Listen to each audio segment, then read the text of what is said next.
I'm Kate Seeley with the Middle East Institute, and I'd like to welcome you to today's collaboration with the Conflict Management Program at SAIS. It's thanks to our good scholar and moderator Dan Surer, who also wears a SAIS hat.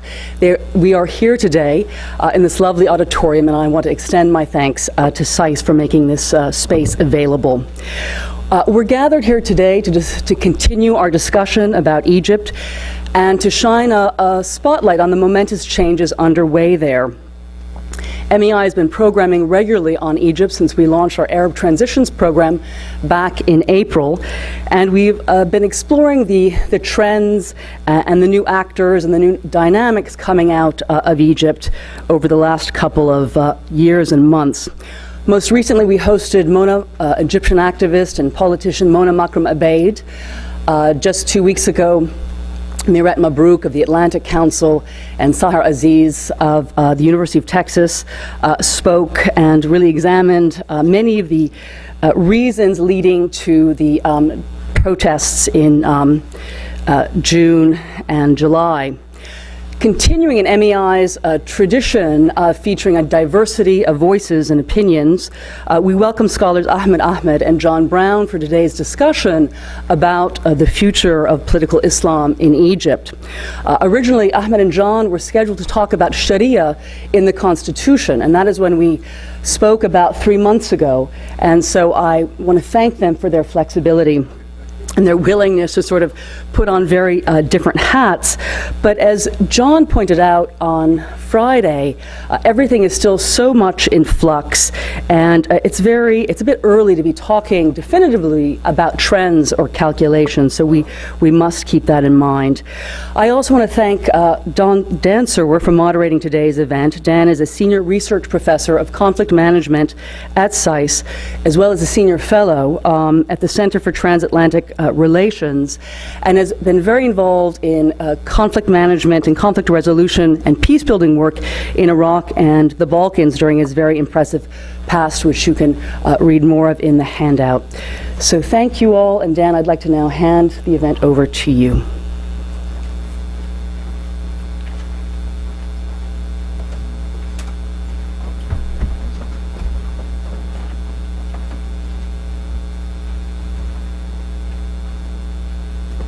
Welcome to you all. I want to urge those who are in back to come up. There are lots of seats up front if you want them.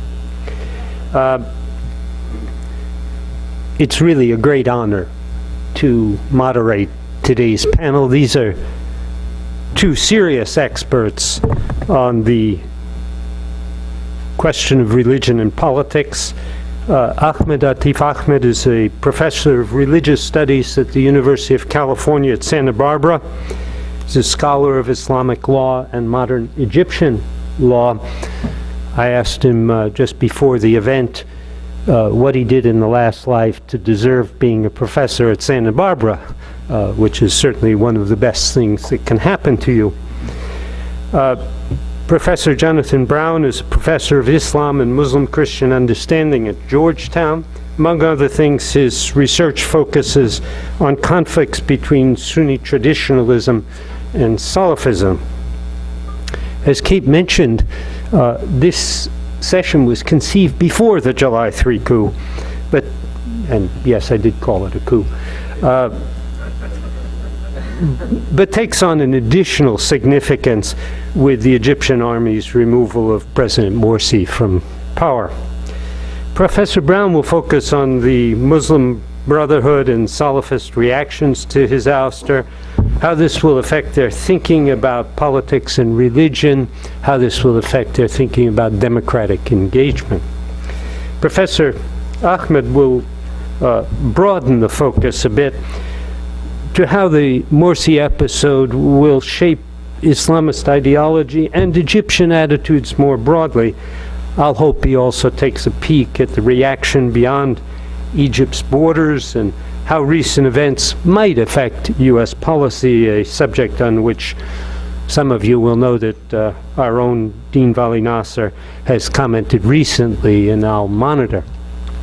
So without further ado, let me ask Professor Brown to take the podium, and start us off. We will at the end have a Q&A session.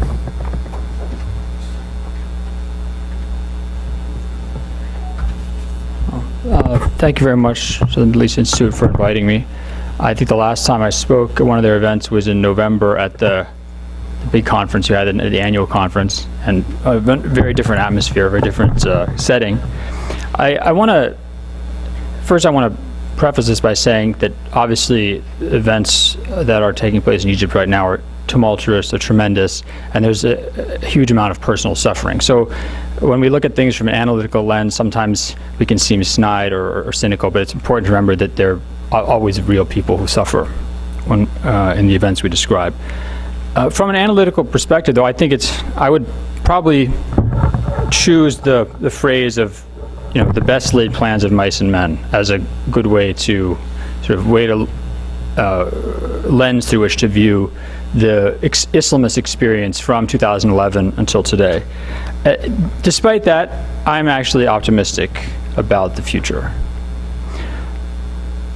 First, let's rewind to the aftermath of the 2011 ouster of Mubarak. This is a very interesting time for Islamist groups. It's an extremely dynamic time in Egypt.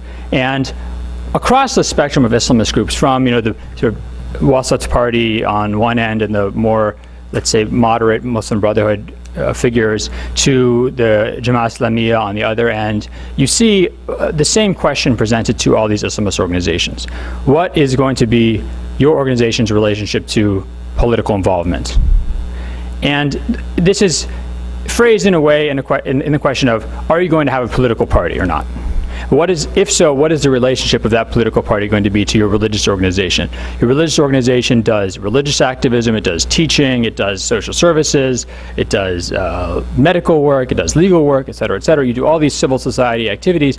If you're going to get involved in politics, what is going to be the relationship between that political wing of your organization and the actual core organization? What you see is that in the case of the Muslim Brotherhood, in the case of the Jamaat Islamiyya, the voices that say we are religious organizations, we are civil society organizations, we are not political organizations, those voices lose out. And both the Jamaat Islamiyya and the Muslim Brotherhood go whole hog, excuse the expression, into political activism. The fact that the Muslim Brotherhood creates the Freedom and Justice Party is simply a legal fig leaf because they can't actually be a political party. So the Freedom and Justice Party is not an independent entity. It takes direction from the Muslim Brotherhood Guidance Council.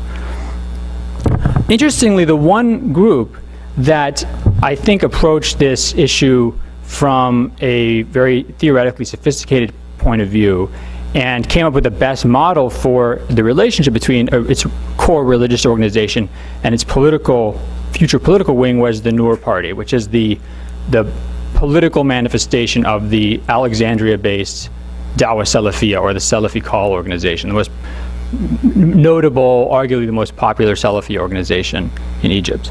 So they had a plan which was that the Noor Party would draw on the support of the Dawah Salafiyya, the Salafi Call organization, but it would be completely separate. And if things took a turn for the worse, like let's say a military coup, it could simply be jettisoned and at no cost to the original religious organization. Now, what's very interesting is if you look over the next 2 years, you see a lot of close calls where people, almost rescue themselves from predicaments or fall victim to sometimes very tragic circumstances. So when the Freedom and Justice Party, or to be more specific, when the Muslim Brotherhood is presented with the question of whether they're going to run presidential candidates, at first the general body of the organization votes against running presidential candidate. It was only after several rounds of voting in which the forces, especially Khayat al-Shatir, who was unquestionably the most powerful person in the organization, it's only when those forces who were really committed to running a presidential candidate keep calling more rounds of voting and keep bringing in supporters to make sure everybody's there who can cast a vote, especially in their favor, that eventually you get a very close vote to run a presidential candidate. That's when one could argue the Muslim Brotherhood's fate was sealed, at least as a political party in Egypt in the present day. Because if they won the election, as Nathan Brown, no relation, as his book is titled, when success is not an option. I think that's the title of the book, When Success is Not an Option. Success was never going to be an option. And when you commit yourself totally, knowing you're going to fail, this raises serious questions for the future of your organization. Similarly, there's sort of this tragic moment with the Noor Party where, despite this very well-designed relationship between the party and the Dawah Salafiyya religious organization, the personalities who are in charge of, who play a leading role in the Salafi call religious organization, are simply too strong to be contained. And they, despite the fact that they have no formal position or role in the Noor political party, they sort of exceed the bounds of the religious organization, and they are in effect directing political activism as well. And this is especially the case for maybe one of the most influential Salafi sheikhs in Egypt, Yasser Burhami. And so what happens with the Noor party is actually that very well-designed political structure starts crumbling as you have defections from the party. The chairman of the party, Ahmad Abdel Ghafour, resigns in the fall of 2012.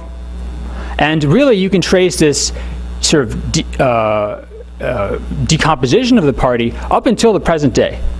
So the Noor party today is really a shell. It's simply a shell that provides, it doesn't even really provide an Islamist fig leaf for the post-coup government of Sisi. It backed the coup, but quickly even Yasser Burhami backtracked from supporting the military's actions, and the leadership of the party is no longer actually willing to support the crackdowns of the military on the Islamist protesters in Cairo and other places. So it's gotten to the extent that some of their offices have actually just closed down, and they've gone and joined other parties, especially other Islamist parties that are supportive of the Muslim Brotherhood. So I think the Noor party is not going to be a force to be reckoned with in any independent way in the future.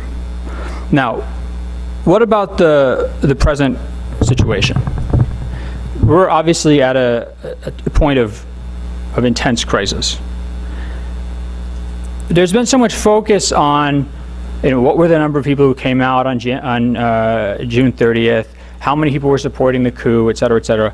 We have to also pay attention to what's happened since then and to the numbers since then. We have to remember that Ramadan is almost over.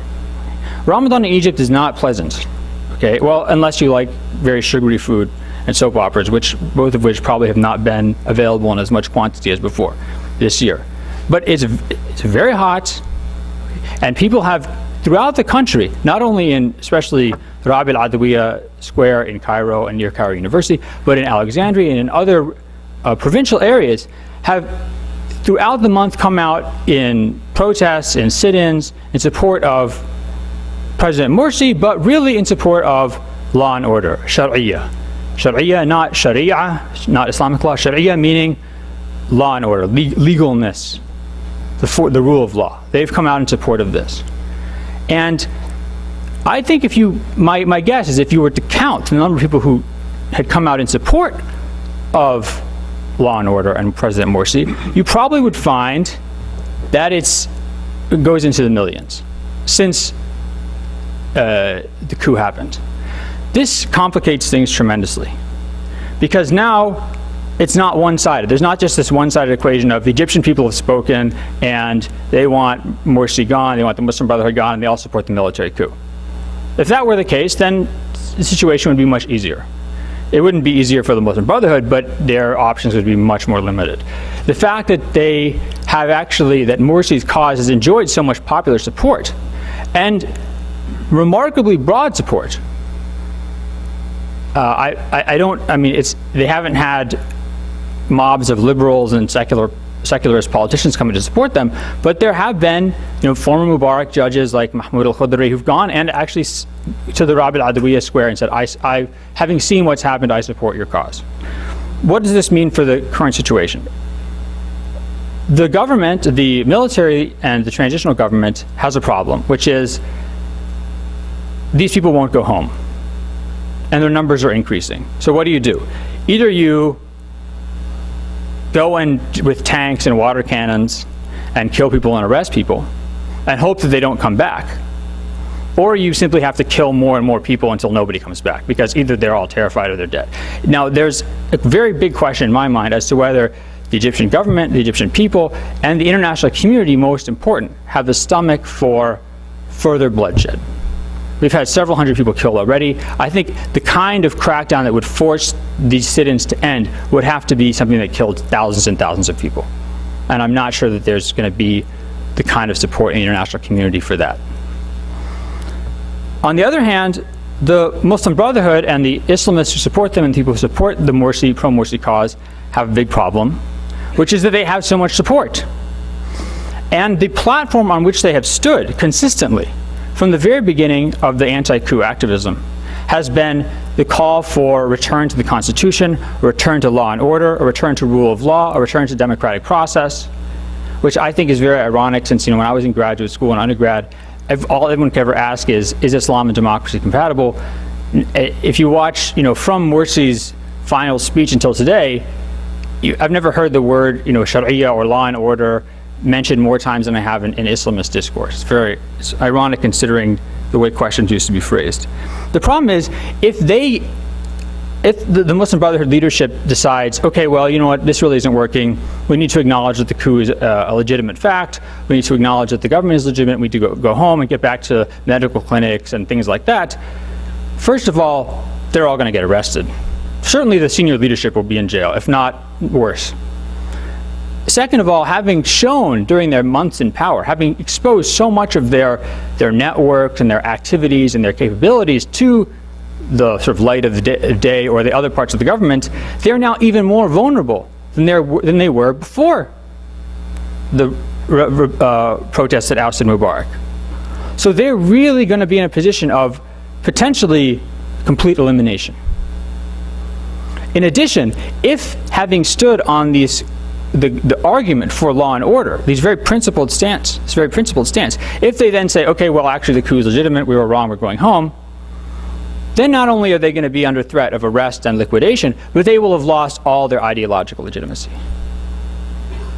And I think there's a big question about whether or not the Muslim Brotherhood, as it's in its current form, would continue to be a real force in Egyptian politics. I think that the Islamist sentiments in Egypt and the pro-law and order sentiments in Egypt would have to find other homes to exist in, other sort of networks to exist in. It wouldn't be the Muslim Brotherhood network that exists under its current leadership structure today.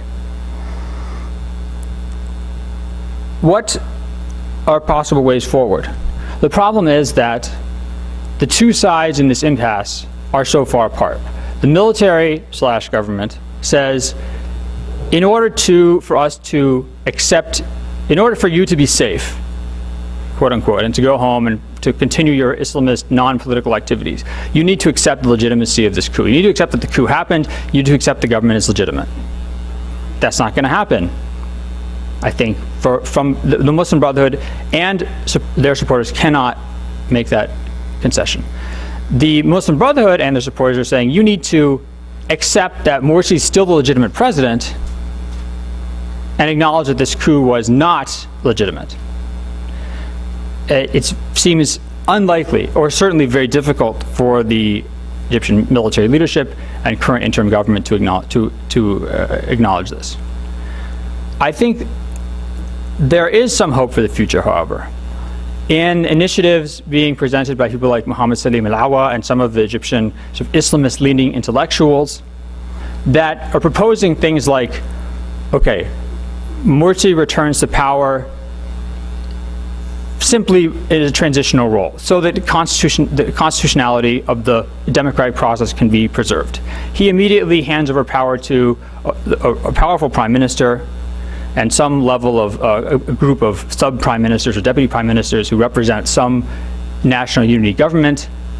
Parliamentary elections are held, and the Egyptian political future proceeds in a democratically legitimate and a constitutionally legitimate fashion.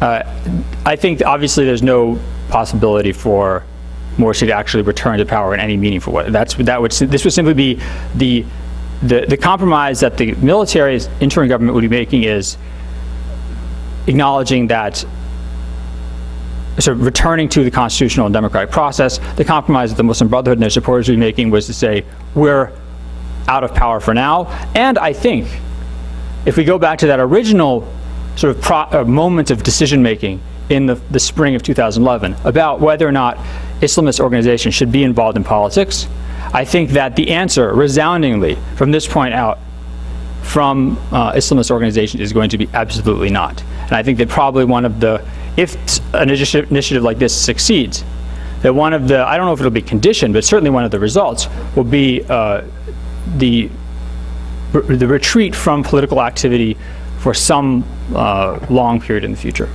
Thank you very much. Thank you very much. Professor Ahmed.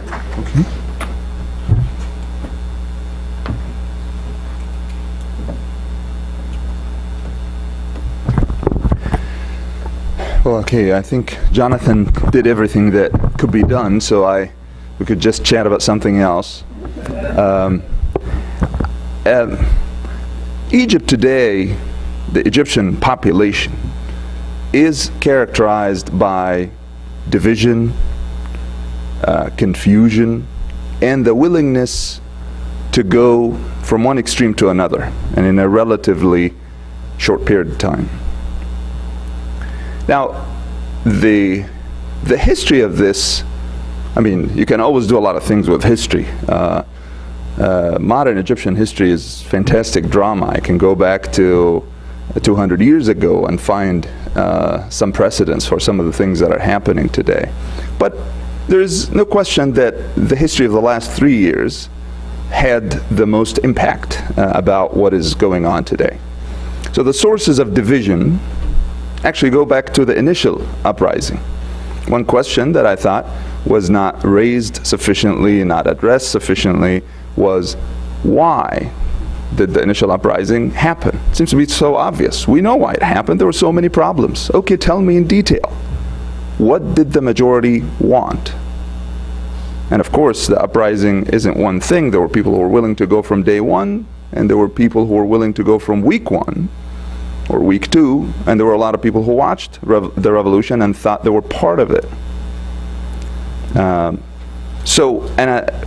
Forget about the international scene for a second, and I'll go back to Daniel's question about what any insights the United States might draw from this. But even Egyptians actually would disagree, and this is what I'm talking about. The division has to do with how the initial uprising was interpreted differently. People really saw in it what they wanted from it. And I think that's legitimate for individuals who are participating in the society, but it becomes problematic when these people are supposed to be leaders and they speak in the name of other people. So the division goes back all the way. The willingness to go to extremes, it's important, and I'm sure a lot of people have done it. Just look at how people looked at the army. They liked it very much. In February 2011, I was personally surprised, but I realized I was in the minority. They disliked it very much.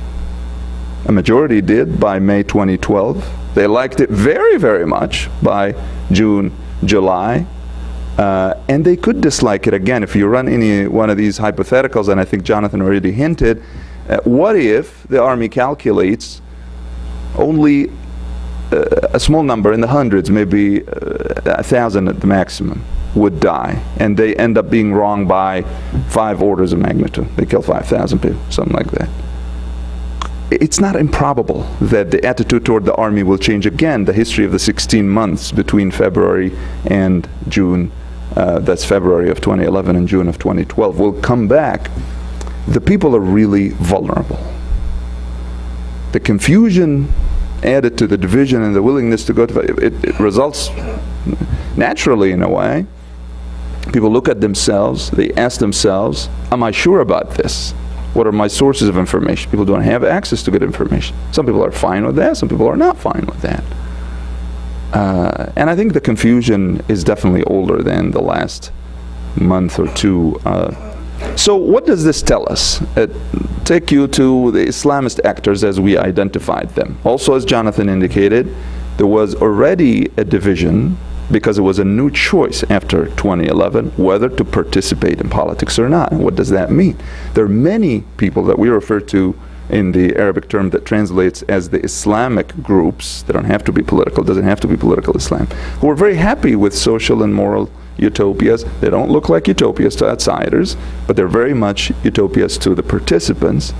And these are little republics within the republic. The Mbaba Republic is one of them. People are just happy to look a certain way, they dress a certain way, they like to grow a beard, they feel happy, they're comfortable, they talk to, and they don't talk to other people the same way. And that's one expression. Maybe we'll think of it as a political expression. That could go back, that has already been there actually, and will continue maybe for a lot of people who will say, I told you so. This whole modern game of democracy and so on just isn't for us. It doesn't do anything. I want to be comfortable, I want to be happy, and I want to feel that I can fulfill more of my religious obligations and sense of affiliation with the religion within my community and avoid the outside world that's a bit too harsh on me. And some of them, of course, go back and forth, again, vacillate within these parameters. So if we're asking about the Islamist actors, of course, some of them might think about, but although this is a hard question, because the question I keep asking myself, to what extent did the Egyptian society change? As in, changed in a way that irreparably so, that it can't go back, for example, to accepting the news about jailing people. It can't go back to accepting the news about people just being hit and killed on the street. I was in college, of course, in the 80s, late 80s and early 90s, and there was an event right in front of Cairo University, a chase, and somebody got killed, and we saw traces of the blood. The police was chasing somebody, and they killed him on the motorcycle. So we've seen that. What did we do? Some people were so afraid and just went back home. Some people were curious. But did 2011 do something different where, no, when you see something like that, you're terrified? You say, blood is cheap. Wasn't Assam Darren was saying the other day, blood is now normal. We're not afraid anymore. Is that true? I mean, I kind of think that he's usually wrong, but that's a certain prejudice. But I don't know. Did the society change? If I'm leaning toward it didn't change sufficiently, that a return to this would be impossible. A degree of what used to happen in the past. Again, I keep looking at modern Egyptian history, and I know these moments of turmoil happen. They happen.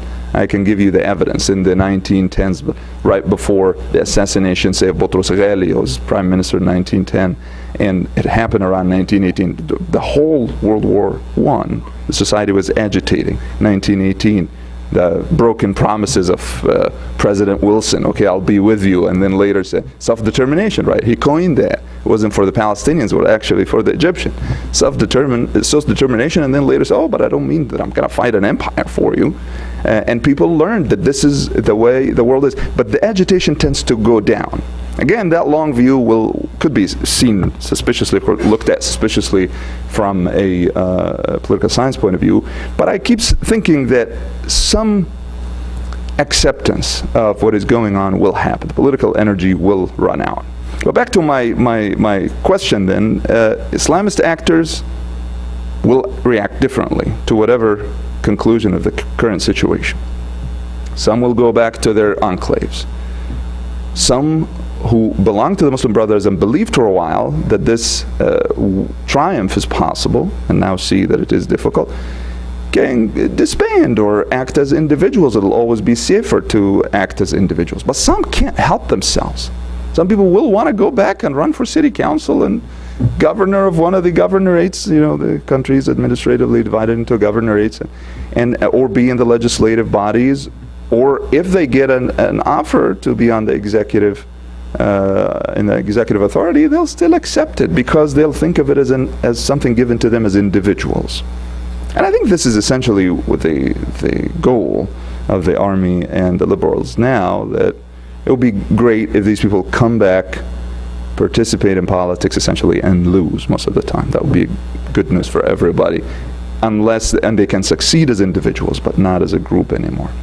Because again, also, as Jonathan said, it was really that moment when people realized, I can win national elections, and that was a discovery, that they started to behave differently. So the question before us is, can they go back? And I'm thinking they will go back, not exactly to the same point, but to something that's a hybrid of this high that people have now and something else that's a little more sustainable. So if the society is divided and confused, and this can go on for a while, this is one set of discoveries or realizations, but there are other things that are that really move everybody in the direction, not necessarily of more understanding, but of just settling down. How about accepting that you don't understand? Because why do you have to understand everything? So the last point will be about the United States. Well, of course, it's hard. I think the common wisdom is, as we agreed in a casual conversation before, you get more by doing less, although this is painful because it's new to the United States to an extent. It's really the only way, but it can be done in an intelligent way. I think talking in certain contexts always hurts. But you know, when I am misunderstood, I don't really have an incentive. I don't think I should have an incentive to explain, because sometimes that provide additional misunderstanding. And actually, I know that as a teacher, sometimes you think I am the master of every situation. But sometimes, let's say I introduce materials to the students that are just beyond their capacity, and I discover a week later that they haven't done the reading and it's just not happening. One temptation is, okay, I'm going to fix this in 30 minutes. I'm going to give you the basics, like, you know, I'm a master of this topic. It doesn't usually work like that. People need time. So, and also because misunderstanding by itself leads to further misunderstanding. I think maybe talking less, doing less, I really don't know anything about the sort of the hidden paths of diplomacy and politics, but I recognize that it's a moment of suspicion. It doesn't have to last, but it is a moment of suspicion. The Egyptians now really, if they hate somebody, they say they're allies of the American. This is irrational. So, and if this continues, you know, you don't benefit from getting to be part of this conversation. I have no idea, of course, about the actual long-term plans, and these are, I think, the more important ones. But to my mind, the best to do is always do less and make it sound as if I don't have you know, to deal with some of these details. They're really, and in fact they are being determined by the population, because this is a very strange moment in history too. You know, if you think about the history of democracy, it is either that ancient funny legal animal and social animal where the property owning free males come together and it's like a few thousand people and they vote, or it's the institutions that are very controlled, and there are a lot of factors outside of the elections, markets and political oligarchies and so on. And what you have now is something different. It's taking the ancient idea of people coming out, but it's just the numbers are different, millions. And what do you do if you have a city whose squares are big enough that you could have hundreds of thousands here and hundreds of thousands here, and they're saying something different? So that's what led to the ridiculous conclusion of counting by airplanes, because it's new, because it's different. So for an outsider, and the United States is still an outsider, there is no reason to pretend that you understand what you don't understand. And there is no reason, again, to take that position of the teacher who thinks he'll solve a problem that's a real problem that occurred over a period of a week or two in the course of a class by solving it in 20 minutes. Take a deep breath, take your time, maybe learn something about what's going on too. Figure out what's going on. Thank you. Thank you. I'm going to open the Q&A period with a question of my own to both of the speakers, and it's a subject on which you did not really touch in any depth, and that's the question of which I say the potential for people to react in a violent direction. Disappointed in democratic politics, some people, I imagine, might say, well, you know, this doesn't work for us, maybe something else will. Do you have a sense that that might be happening in Egypt today? Do you have a sense that that reaction would spread more broadly in the Islamic world? Sure. I mean, I would say that, first of all, anything that happens in Sinai, Sinai is its own special creature in Egypt, and violence there is not necessarily indicative or related to violence elsewhere in Egypt. That being said, if you looked at from the very beginning of the anti-coup protests in Rab al-Adawiyya, what surprised me was you saw a lot of the most extreme Islamists, like Tariq al-Zumar and people who were part of jihad organization, people who were formerly actually terrorists and just come out of prison in 2011, saying, we reject violence, we're not going to fight back with violence, even if they come and kill us, we're not going to kill people, and Sharia, rule of law. Okay, that's very interesting. And there's not been any evidence that I've seen to contradict that, the idea that this really is the dominant theme and course of action these people have chosen to take. However, let's say the Muslim Brotherhood leadership says, okay, well, we made a mistake, sorry, the coup's fine, we're going back to do medical clinics and things like that. And they just kind of abandon ideological ground completely. Then what's going to happen? Now the people who are ideological don't have any ideological ground to stand on anymore, except, okay, democracy and all its concomitant institutions and processes has failed. There is no rule of law. The state's totally illegitimate in every sense. Even, Pakistan's not recognizing the government. South Africa's not recognizing the interim government. But can't get calls through to Erdogan, things like that. Why should we participate in any way within this framework, and why not use violence at that point? I mean, that would be my concern, is that you abandon the ideological ground completely in a time of extreme anger, in a time of polarization, and then the potential and in a time of despair, with there's no, oh, maybe we can go and participate in elections and we can use democracy. No, you can't do that anymore. So that's a real danger, which is why one of the reasons, I think if the Muslim Brotherhood leadership abandons their cause currently, I think that would be very bad news for people who wanted to avoid potential violence, very strong potential for violence. Okay, so the violence of, say, of the order of the terrorism of the 1990s in Egypt, car bombs and things like that, nobody can preclude that possibility. But if you're in the background and you avoided the analogy, but maybe implicit, you're asking something like Syria could happen. And I think that would depend on the army. The army has to be divided. One speculation that I heard is that the difference between the Egyptian army and the Syrian army is that the Egyptian army basically hasn't fought for a while. The Syrian army, of course, hasn't fought in the sense of a general. Actually, you could say that the Egyptians fought more since 73 and then 1990, helping the coalition against Saddam Hussein. But the Syrian army kind of fights all the time. And its divisions has to do with this, have to do with the fact that it has been fighting and it could split. But you don't see that in the Egyptian army. I mean, of course, we don't see a lot of things. But if something like this happens, you could have the scary violence that would change the structure of the society. But if there is nothing like that, then again, it's just the violence of the terrorism of the 90s, and that was it was scary, of course. I mean, I've lived through it. It's not easy, but it's different from what happened. And we scholars are addicted to analogies, and Egypt has to be like Pakistan or or Turkey or something like that. But we're working on it. We're trying not to do these things. We're trying not to. Thank you. Questions? Let me start here. Please introduce yourself first, and then playing football ask with a cup. question. My name is Ahmed Malik. I'm an assistant professor at National Defence University, Islamabad. Also a senior fellow at SAIS upstairs. A couple of questions. Personally, I find you have a dire lack of understanding of political Islam as far as the Ikhwan is concerned.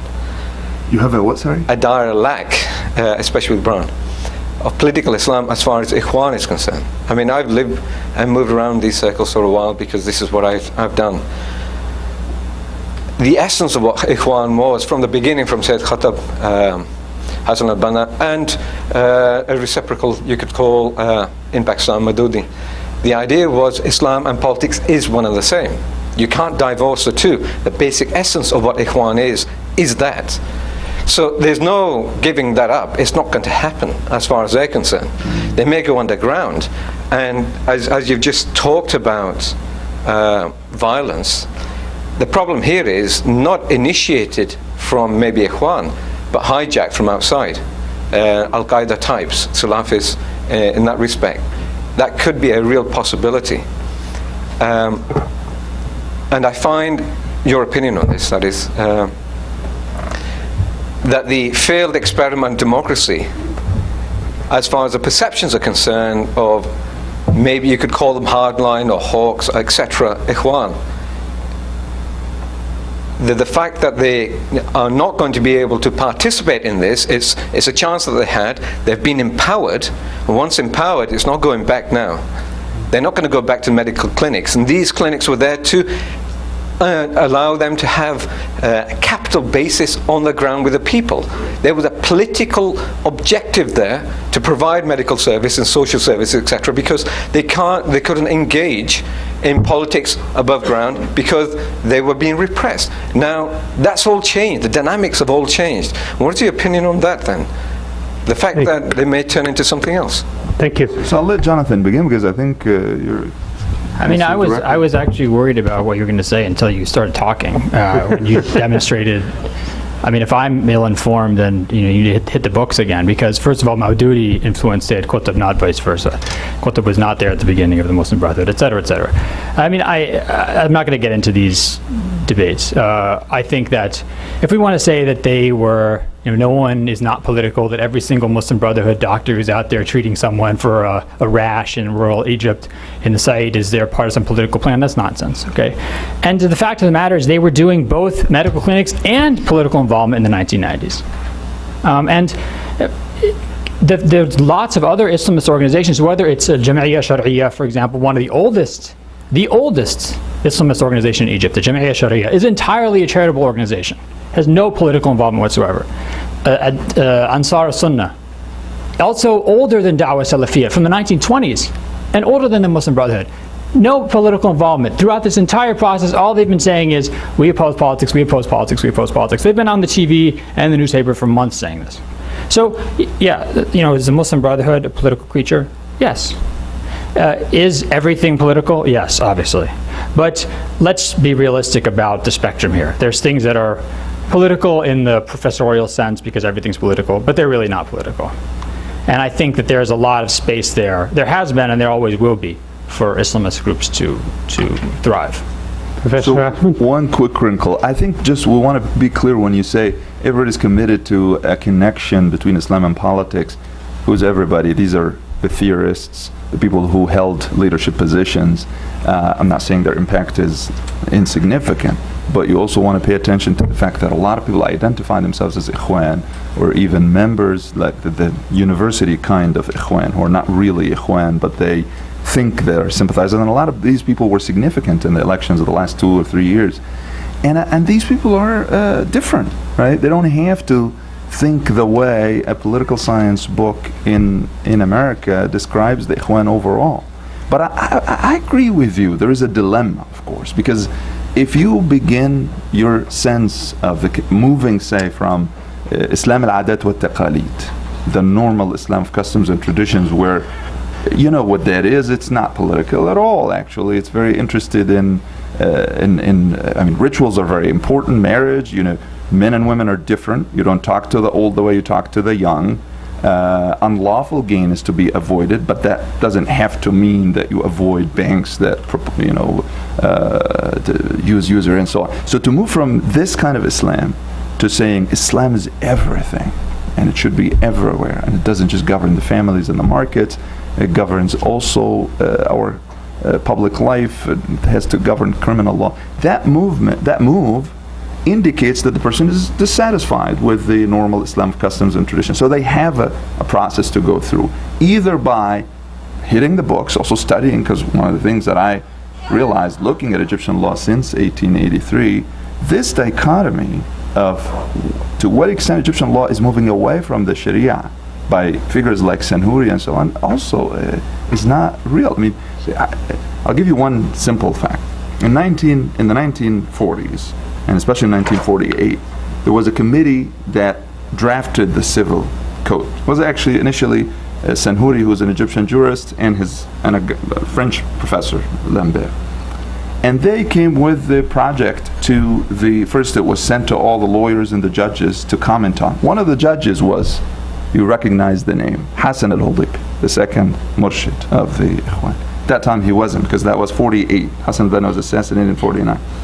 So he attended there as a judge, a member of the committee that is looking at the draft. And he keeps saying, there isn't enough Sharia in this. There isn't enough Sharia. You're going against the Sharia. And Senhuri has already explained that he has to be eclectic. He has to take certain things from European laws, certain things from medieval Islamic law, because of the nature of today's Egyptian society. And on the other side, people are just looking at it as a political thing. I mean, of course, I'm not saying this just to be difficult or to say something bad about Hassan al-Hudib, but he looks bad in the discussion. Senhuri looks more informed. So there is also a lot that people haven't studied, haven't looked at. And maybe when they became, when they were in power, they started to realize. They were accused of the Noor people, the Noor party, the Ikhwan were accused of the Noor party, of being not interested in the Sharia. Is this a function of the short time or laziness, or also beginning to realize that this question has to be unpacked? What does it mean to implement the Sharia? So, of course, I had time to look at this 20 years ago. So it's kind of obvious, but if you're an engineer or a medical doctor and you're doing other things in your life and you attend these families, the Ikhwan have these ouster where people sit together and talk about religion, talk about politics, but this stuff is pretty shallow. It doesn't go far. So there are a few people in the know, but I don't know. I think you're asking a difficult question, and I think the future will determine that. But you have time. You always have time to change your mind if you think differently, if new information is available, and so on. I had someone right there. My name is Abdullah. I'm from Egypt. I have heard the word coup maybe in the last month, maybe more than I ever heard in my life. But let me tell you something. When we took the street in January 25th, our demands were not met until this moment. And yes, Egyptians have liked the military, then they disliked them, and then they like them, and they will continue. And I expect them to dislike them again, because democracy is not just about the ballots. I personally voted for Morsi, and I voted for the Brotherhood, and I also took the street again on June 30th to overthrow Morsi and his regime. The reason why is that because we have got three demands in January 25th. Social justice, change, and freedoms. None of them have been met, and yet there were no even intentions from the Brotherhood to undertake them. The idea was that when you see your president and you voted after a revolution that have involved every sect in Egypt and almost every category among the Egyptians, and then you find a president who is declaring himself immune against any judiciary, and all his decisions and all his decrees are not to be sued, or nobody can actually sue him in front of a court. And then you suddenly see him writing and drafting a constitution that does not guarantee freedoms and rights, and then allow military trials. That, by the way, the Muslim Brotherhood are being tried now by the law that they have drafted, and the law that the people have told them don't do this. Today they are being tried by, and so on. And there are many examples that we can go through it. This, I would quote here Robert Fisk when he said this coup was not a coup. So yes, democracy is not about ballots, and also yes, democracy is not to be adjusted by the military. But this is the case, and these are the only available options in Egypt. This was the worst available option, maybe, but also I will rephrase it. This was the best worst available option at this moment, because there were no way that Egyptians would have accepted a military dictatorship. An elected dictatorship, even if people have voted for them. So this was just a general comment. My question would be that given the fact that there are a couple of movements within the Muslim Brotherhood themselves, like Ikhwan Ahrar and Ikhwan Without Violence, which are actually calling for the leaders to stop violence and stop taking the streets and so on. My question is that how far do you think these movements, and we don't know if they're going to snowball or not, but are these movements going to affect the general structure of the Brotherhood, especially that there are many pressures being exercised by the international movement of the Brotherhood? Do you think this will affect them or not? Thanks. Thank you for both the question and the comment. I want you to send the microphone down there, but first we'll get the reaction of the panel. I mean, I guess another option would be to wait a few months and vote in parliamentary elections.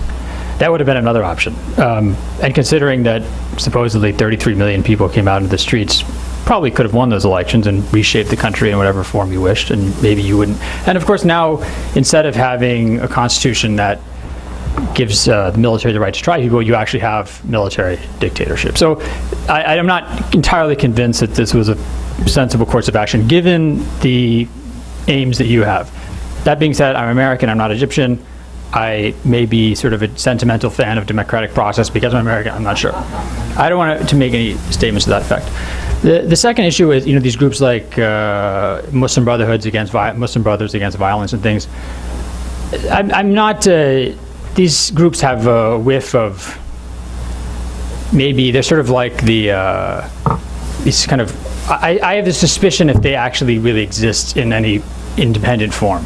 I mean, if they do, and if they end up having a big impact, I think it'd probably end up being good for the organization from Islamists. However, I would pause and wait and see if they actually end up earning a lot of support. That's just my opinion. I could be wrong. I think the division exists within the group, and if these groups that you named exist, then they are a manifestation of this, as far as my I understand. But not every division is going to be expressed in a movement.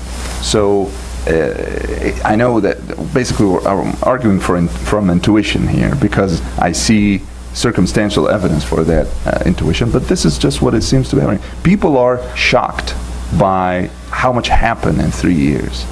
And they're still assimilating. They're still thinking about it. They're taking it in and thinking about it. So there will be all these movements. And so the language, by the way, Abdullah, we have to be smarter about this. If I ask you, you're a native speaker of Arabic, what does thawra mean? It doesn't mean revolution. So we're going to just be in this. One of my degrees, of course, is in Arabic philology, so I don't want to go on and get into that. Thawra, you react to a provocation. Sometimes that could lead to, and also revolution itself is a homonym. It means something in Europe and it means something else in the United States.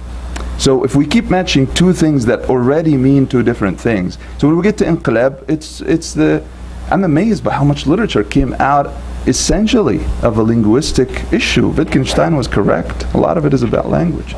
So, but we shouldn't get into that. It really just takes a lot of energy for no reason.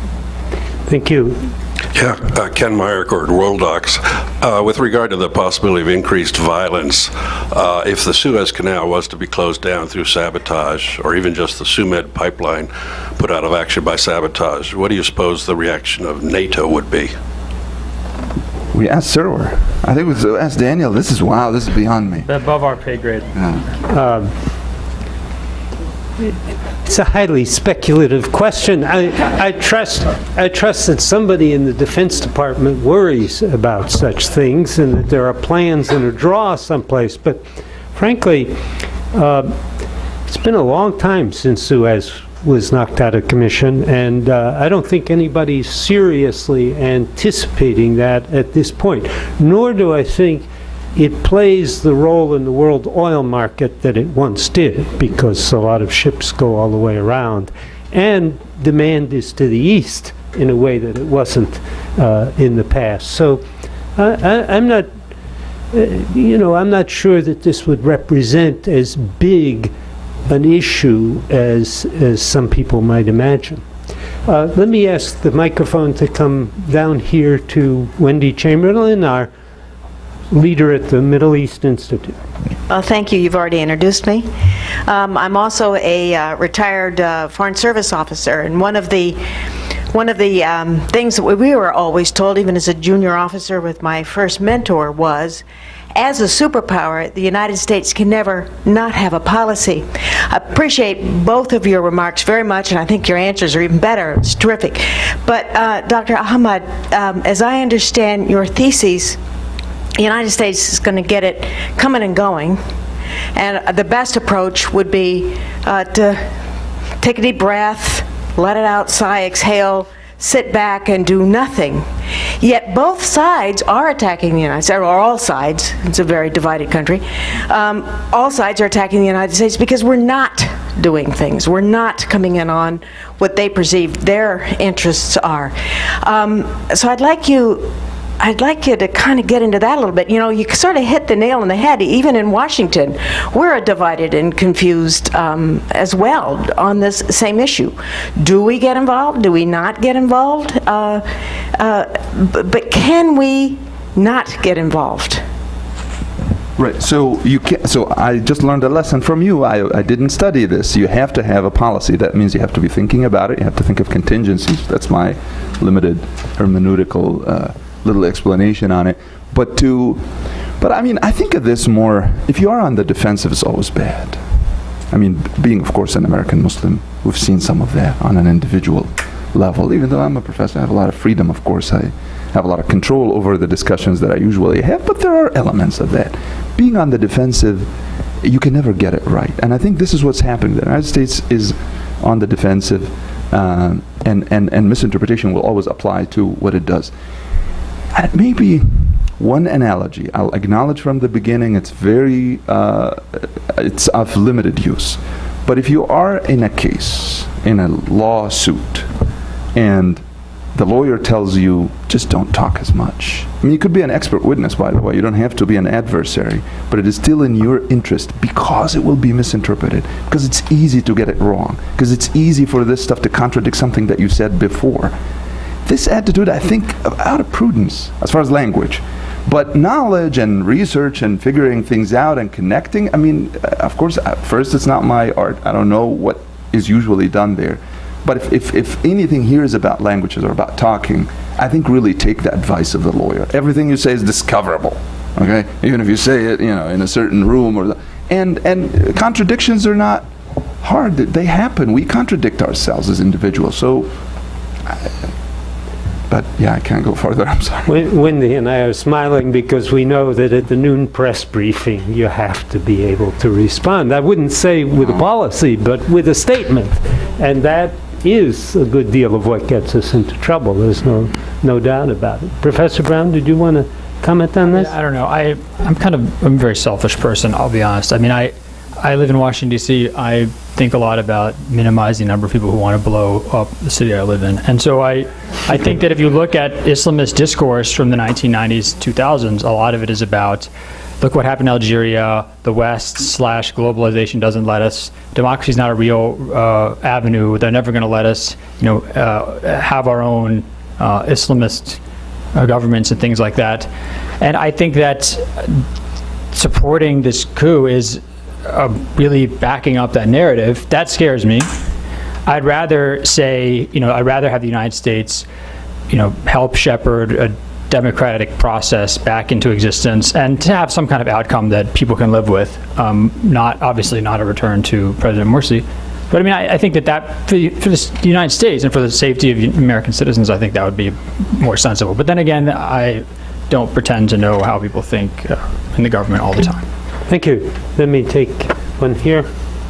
And maybe one of the microphones can go to the gentleman in the white cap. Thank you very much, both of you. I came from Iran. I am a Persian professor of Tehran University. Now I'm teaching at Montgomery College. Just with that perspective from Iran, don't you think, either of you, that this problem in Egypt is more theoretical than practical? I mean, secularism is not genuine to Islam. On the other hand, traditionalism does not involve. Muslims cannot find a way that politics is secular, but Muslims are not secularist.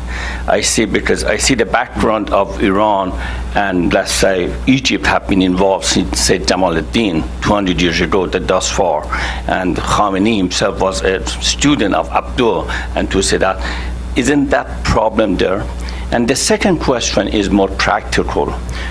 Do you think that if American, now I'm an American citizen, as an American, do you think that if Americans get involved in a kind of solution, consociational one, I mean, to just gather all of them together and to find a solution for them would work out?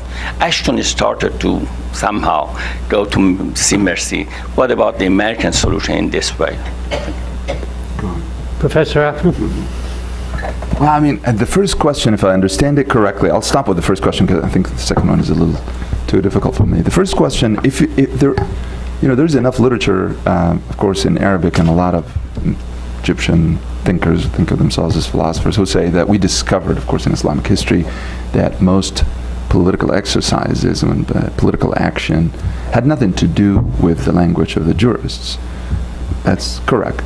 Of course, it's undeniable. Anybody who has some interest in history and some interest in law, fiqh, can see that. They're not as dissociated as people think, because also it takes a second reading to see some of the connections. So I agree with that, and I think you are right. So if you're inviting me also maybe to go back to some of what we said about whether the Islamist actors are actually qualified to get into this question of interpreting history and interpreting tradition, I am unfortunately biased. They are not qualified. It doesn't work like that. It's not good intentions. And it's my story with them in the late 80s and early 90s, because you really it takes a couple of years of studying, and then you realize some of the questions are false, some of them are raised wrong, and the questions that are raised right and answered in a fairly sophisticated way also still fall short of a real erudite discussion. Of course, in the American scene, you're even farther from that, because people are entitled to interpreting their traditions the way they want, and then if they tell you that that's what it means, who are you to tell? So, I mean, I agree with the subtext of the question, and I don't know where to go further. Professor Brown? I might just comment briefly about the negotiated solution question, since that's my game. I think it's quite clear that the current positions of the Army and of the Brotherhood there's no zone of possible agreement. I mean, that's quite clear. I think, but the positions are just positions, and they're the opening gambit in a negotiation. And what we're watching in Egypt is, in fact, a negotiation. And Professor Brown has offered a kind of compromise where there is a zone of possible agreement, with the idea of Morsi returning momentarily, if I understand correctly, to power long enough to appoint a prime minister, and that's about it. That's one possibility. There are other possibilities as well. I think it's I think we are watching a negotiation, but it's a big decision, in my view, for the United States to imagine that it could mediate that negotiation. That is a heavy lifting kind of requirement, and I gather it'll be Robert Ford advising the American government on whether it should get into that game or not. I think, frankly, we have our hands a little bit full of negotiations at the moment, and I have my doubts as to whether we could be successful in Egypt. Actually, it's fair also to say that Egyptians have been bargaining with each other for a long time and probably know how to do this. Please. Thank you. My name is Shakir Sayed. I'm an American Egyptian as well, and I associate myself with many organizations that work both here and over there. Some of it is Ikhwan as well. So I'm kind of like deeply involved since the revolution and before with the politics of Ikhwan, where they are heading, and so on and so forth. What I believe is the real quagmire is for the United States. We spoke about the United States as their hands off, or they are fully engaged and they have more negotiations on their hand than they can handle. But I believe Ambassador Patterson has been very much deeply engaged on all sides. And I believe that the next ambassador, Mr. Ford, will be doing the same thing. I don't know if he's going to do what he has done somewhere else. I hope he doesn't. But what is so scary for us in Washington is the hands-off approach, that we are deeply involved, but we claim that our hands are out of the process. So before 2 days of the coup, Mr. Hagel was meeting with Mr. Sisi in Cairo. What were they doing? I don't think it's a coffee cup. I don't think. So I believe claiming that our hands are off is really unrealistic and it's untrue. Also, the idea that it's a quagmire between the Ikhwan and the military. It might have been the case before the election of President Morsi, but now people, much more than the Ikhwan, are standing for the democratic process. And I'm reminded of President Obama's speech in Cairo, of all places, where he pledged to support the democratic process in the Middle East, saying that this is an American ideal, but it is also a human right. Why aren't we calling on the American Washington establishment to take responsibility for nurturing and supporting the democratic process? Because we get the result we want. We are more comfortable with the military. We have bought the Egyptian military and we want to manage Egypt through the military for 60 more years. I believe it's unethical for Washington to claim my hands are off or my hands are full and I can do nothing, and if I do anything I can damage the pot. The pot is already yours. You are playing inside the pot for a long time to come.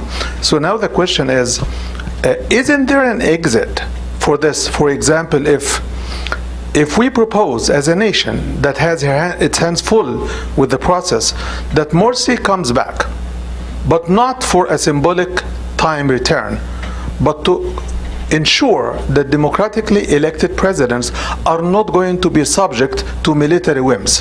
What happened is the military, and this is a deep feeling in the Egyptian community here and in Egypt, that the military robbed the people of their democratically elected president, which means they have stolen the will of the Egyptian people. Why aren't we talking about this? Is this insignificant? Is this something that doesn't matter anymore because the military's hand is all over the country? You've asked a good question. Let us hear the answers. I mean, I think a lot of what you said, you know, I think the answer is, for me at least, clear. I mean, I think the United States should stand by its commitment to these ideals. I'm an academic, so I mean, I have the luxury of being idealistic. But I think that's a good way to live. Anyway, yeah, I actually been surprised. You know, during the, you know, a lot of times in the last couple of years, you know, you find the Egyptian media, different parts of the Egyptian media are much more accurate than American media, which is usually the case. During the last couple of months, I mean, it's very bizarre to see the American media eminently more reasonable than Egyptian media. I mean, taken as a whole. Mm-hmm. And you're reading New York Times, where I'm used to like reading this stuff about the Middle East and just, what is this? Go look at the Egyptian papers. Now I'm thanking God for the New York Times coverage, because I think, you know, I don't know, I think I'm not to speak for the American people as a whole, but I think there is a lot of reverence in the United States for a democratic process, and that people are not, you know, they are, I think there is a lot of will to support them. Now, what the U.S. government does, however, is not, I mean, I don't know how these decisions get made. Professor Ahmed, So Morsi back? So I want to think about what you said in the beginning. The United States is saying we're not doing anything, but they're doing a lot. At the risk of being reprimanded here by the true professionals, I feel that the United States isn't showing that degree of control or command.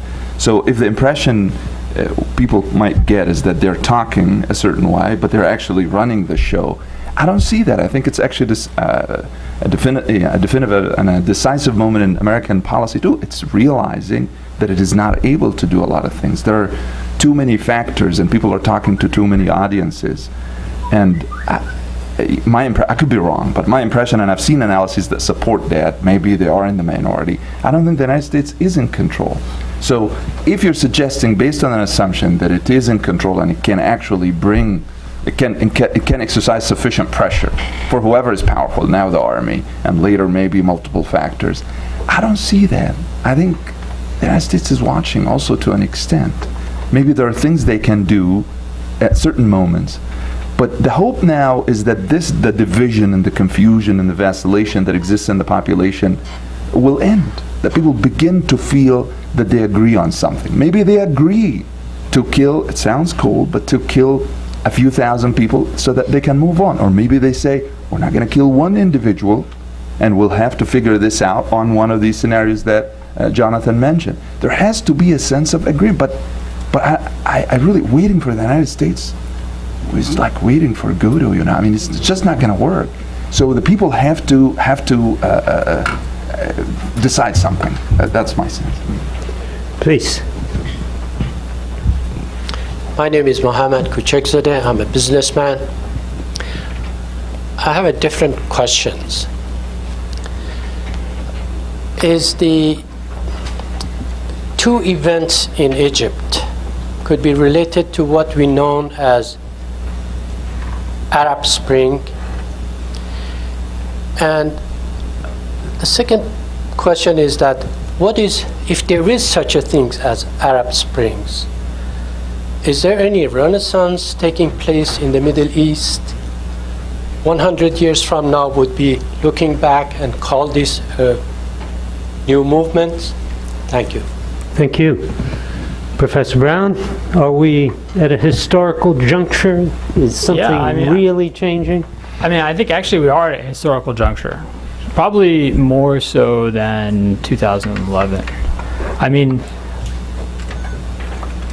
I guess the big question is the history of a country like Egypt going to be something that moves forward? Is there going to be change and progress? And progress is not linear, or not a direct route. There's going to be detours and things like that. But is it something that's going to move forward, or is it something that falls back into the past? I think there's an absolute value for forward movement, even if it's incorrect.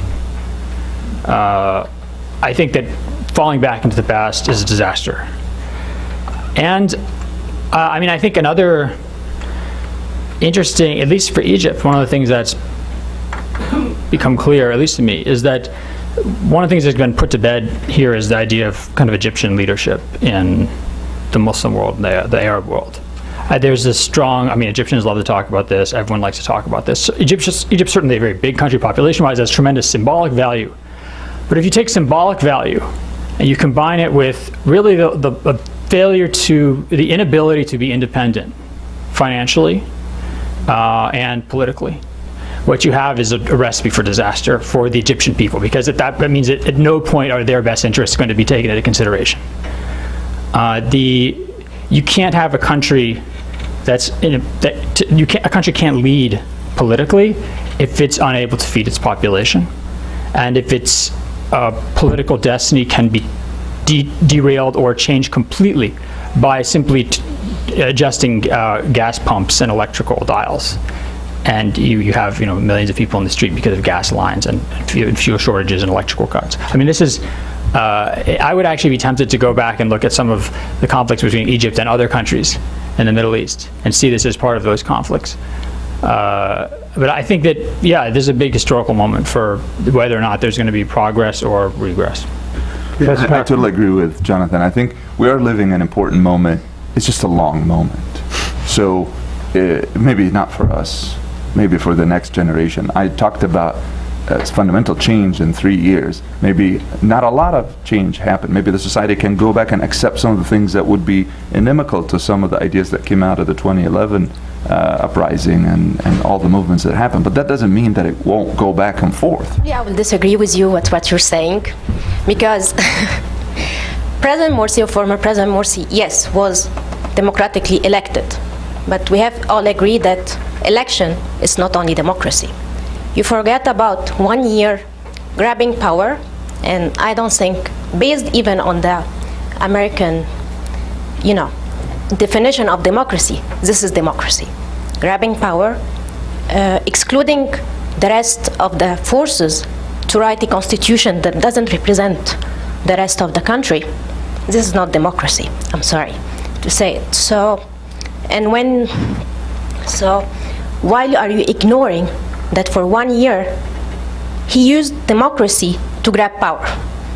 And second, you are portraying what happened on June 30 as military versus Muslim Brotherhood.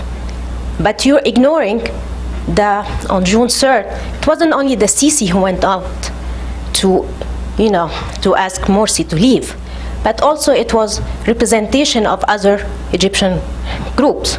You had the Azhar, you had the Pope, you had a Noor party represented, and you had also represented from the other, non-Islamist group. You forget about the millions that went to the street. So this is how we have to look to Egypt, not with just a vision of U.S. vision of democracy that has been installed here for hundreds of years or more than decades. We are still establishing a democracy. So this is what I want you to do. It's read what's happening in Egypt through the Egyptian vision, not through the American vision. There is no Egyptian vision. I mean, I'm sorry to say this, but first of all, you're right. Democracy, governing democratically is not about elections, right? Just because you win elections doesn't mean you can do what you want. That's what President Morsi didn't understand. Okay, that was a big mistake that he made, and the Muslim Brotherhood leadership. People can write countless books about how the bad decisions they made and how terrible they were in government. That's fine. I have no problem with that. Okay, but when you're talking about choosing governments, yes, then democracy is about elections, because I can say there was 30 million people in the streets, and someone else can say there was 20 million. Someone else can say there was 5 million. You have to have a way to count these people, and that's why you have votes. So everybody has a little piece of paper, and they get counted, right? This is very simple. That's why in order to pick governments, you have to have elections. Now, after that, I agree, democracy is not about elections. It's about governance and consensus building and all these other things like that. I would simply say that if President Morsi is so terrible, it's very easy to either have parliamentary elections that reflect a lack of confidence in Muslim Brotherhood and Islamists, or you can even wait until the next presidential elections to vote him out of office. I don't see anything in the Constitution or in the supposed year of power grab. I don't understand. I'll be honest, I read Egyptian press for the Constitution and all the news. I don't know where this power grab was. It's just very, I just don't see it. It's sort of like a figment that just gets floated around. And I mean, if he's a terrible president and a terrible government, just vote him out of office, and everybody will be happy. Please, one at a time. And it simply try to understand the Egyptians are still building their own democracy. You cannot just apply the American system or the American vision that are election is not an American system. Americans didn't invent elections. Yeah, and a lot of people in the world do it much better than the United States. But you haven't established democracy. Yeah, so I think a good way is to have a means of counting the people who want things. That's very basic. If you can't count people what they want, you can't talk about what the people want. That's just how it works. Let me allow Professor Ahmed an opportunity. Yeah, I mean, very quick. We agree more than you think, actually. I mean, I don't think anybody is in a position to say we're the majority is now because the society is divided. But my sister tells me exactly what you told me. Look, the majority of people hate the Muslim Brothers, and don't be a wimp or something like that. Like, you have to recognize the majority of people don't like these people. But I don't know. I mean, it's an assertion, and I think, as Jonathan is hinting, some of this it becomes just too much. Everybody has an intuition from a conversation. So the ballots are significant to an extent, but I also agree with you, and I think maybe to modify some of what he said, and agree with the baseline, I think, of what you're saying. Democratic participation is funny. I think if we were to ask the majority of people and ask them about whether going out on the streets is as good as elections, they would say yes. So maybe what you had is 5 elections, yeah, the Muslim Brothers won, but there were other elections they lost because people came out on the street. If we can actually establish, say 4 million or 5 million people came out against Morsi, that's enough. And you're right, because it's such an early experience, it bears certain interpretations and shifts and things like that should not be judged by the outside. I'm totally in agreement with you. So I don't think we disagree as much as you, but we may disagree maybe on, I mean, I felt like in the subtext of some of your sentences. Maybe there are certain assumptions we might disagree on, but I think we agree really more than you think. Thank you. Please.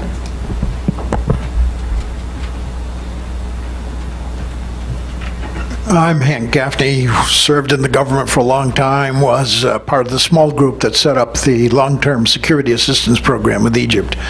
One thing I'm hearing today, it's all about Islamism, and yet I get this impression from the 20 or 33 million that showed up to participate that it's not, there's much more secularism than there is Islamism.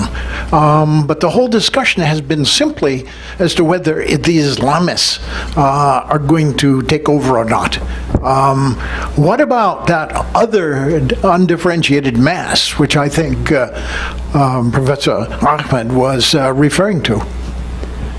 Professor Ahmed.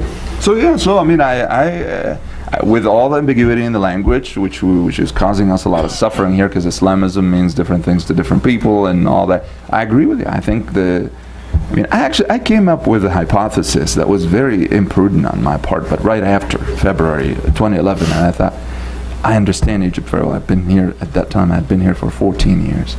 But I know Egypt so well that I can tell you, the population wants Islam light. And what that is that, okay, don't say anything bad about the Prophet in front of them, they'll hurt you. But don't ask them to do the 5-time prayers. I mean, we're talking about the majority. That's my sense of the majority. Again, it's one of these intuitions, could be totally wrong. But it is based on living there for 26 years. And I thought, okay, so in this moment, people have to recognize that. Don't push people either towards a kind of liberalism, that understood, of course, in a social and moral sense, that pushes them away from this. I mean, people don't pray, and they feel bad when somebody who used to pray doesn't pray anymore. They feel hurt. So analyze this. Somebody who never prays would feel bad because somebody used to pray, used to be religious, and now isn't religious. They'd like to feel that some people are religious, just not themselves. So this is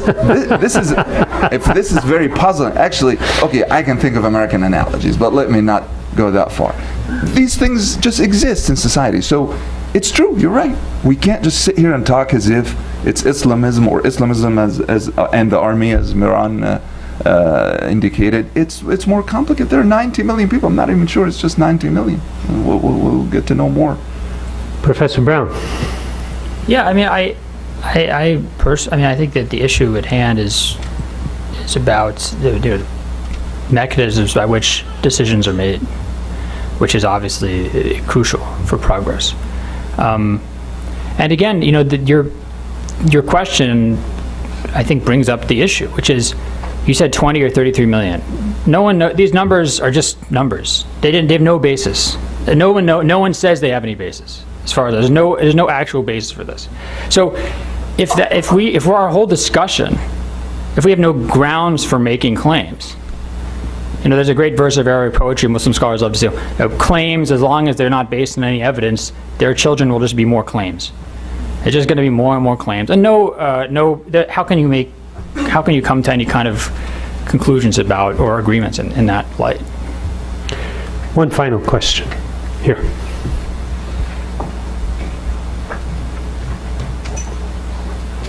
Hi, Joe Guggenheim, just a retired economist. Just wondering about the various factions involved in Egypt. What is the thinking or the positions on the question of reform in society in terms of eliminating poverty, raising the peasants to a higher level of competence and prosperity, and are there entrenched economic interests that are preventing that, and how does that factor into the current situation in Egypt? Professor Brown? I'm not an economist, but I think that Egypt is you could make a great example of a country that just faces so many economic problems that it's almost incomprehensible to imagine any improvement over short or medium term. It's not just structurally unsustainable in the long term, it's structurally unsustainable in the immediate short term. And you have people, look, the reason why a lot of people obviously came out to protest against President Morsi. One of the reasons is people hadn't made any money for 2 years. Okay, people are completely miserable. their country has stalled totally economically.